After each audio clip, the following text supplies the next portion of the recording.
એક બાજુ ભારતમાં નાની ઉંમરના લોકો વૃદ્ધતાની બીમારીઓથી ઝઝૂમી રહ્યા છે અને મોતને ભેટી રહ્યા છે, ત્યારે બીજી બાજુ જાપાનમાં લગભગ 1 લાખ લોકોએ 100 વર્ષથી વધુ ઉંમર પૂર્ણ કરી છે।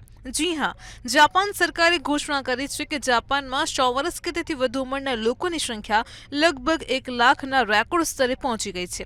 આરોગ્ય મંત્રાલયે જણાવ્યું હતું કે સપ્ટેમ્બર સુધીમાં જાપાનમાં શતાબ્દી વયના લોકોની સંખ્યા 99,763 હતી।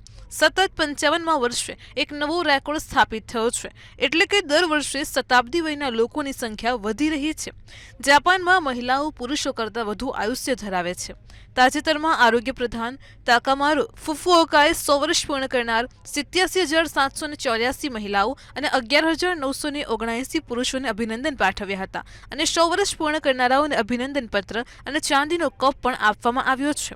આ વર્ષે 52,310 લોકો આ માટે પાત્ર બન્યા છે, જે સરકારનો આદર દર્શાવે છે। આ એક પરંપરા છે જે વૃદ્ધોને સન્માનજનક જીવન જીવવા માટે પ્રેરણા આપે છે। જાપાની લોકોના લાંબા આયુષ્યનું સૌથી મોટું રહસ્ય તેમનો સંતુલિત અને સ્વસ્થ આહાર છે। તેઓ તેમના ખોરાકમાં તાજા શાકભાજી, ફળો અને માછલીને વધુ મહત્વ આપે છે। તેમના આહારમાં ઓછી ચરબી અને ઓછી ખાંડવાળી વસ્તુઓનો સમાવેશ થાય છે। તેઓ તેમના ખોરાકમાં ખૂબ ઓછું મીઠું પણ વાપરે છે, જે હાઈ બ્લડ પ્રેશરનું જોખમ ઘટાડે છે।